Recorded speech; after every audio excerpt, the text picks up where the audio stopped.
কি মা? ওই দাদুটা আমাকে গিফট দিয়েছে। দাদুটা গিফট দিয়েছে? কোন দাদুটা? ওই যে তার চিপস দেয় যে দাদু চিপস দেয়, দেখি। জানো।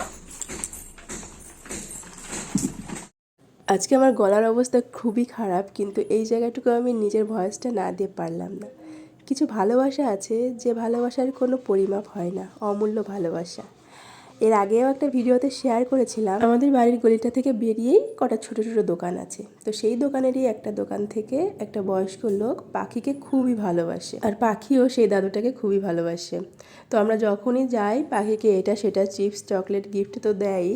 তো কাল যখন আমি ওখান দিয়ে যাচ্ছিলাম সেই দোকানের সামনে দিয়ে, তখন পাখির ওই দাদু পাখিকে কোলে করে নিয়ে গিয়ে এই পুজোর জন্য গিফটগুলো তাকে দিয়েছে। ওকে যখন চিপস চকলেট এগুলো দেয় তখন আমি মাঝে মাঝেই নিষেধ করি যে এরকম প্রতিদিন ওকে দেবেন না, ওর অভ্যেসটা খারাপ হয়ে যাবে। কিন্তু কালকে যখন এই গিফটগুলো দিয়ে ওকে জড়িয়ে ধরলো তখন আর আমি কিছু বলতেই পারলাম না।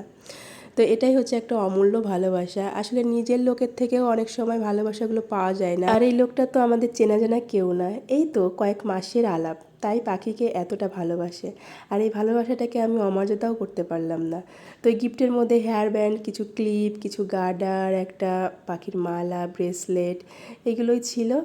এই গিফটগুলো আমার কাছে অমূল্য। পাখি কতটা বুঝতে পেরেছে জানি না, কিন্তু আমি ওকে বোঝাচ্ছি যে এই গিফটটা তোমার এই দাদুটা তোমাকে দিয়েছে। আর বাচ্চারা তো ভালোবাসারই কাঙাল, যেখানে ভালোবাসা পায় বাচ্চারা বারবার সেখানেই ছুটে যায়। গিফটগুলো পেয়ে পাখি মহা খুশি, আর নিজেই পরে সেজে বসে আছে। আর এদিকে আমার জন্য নাকি ও চকলেট কেক বানিয়েছে, আর এটা ছিল আমার জন্য পাখির তরফ থেকে পুজোর গিফট।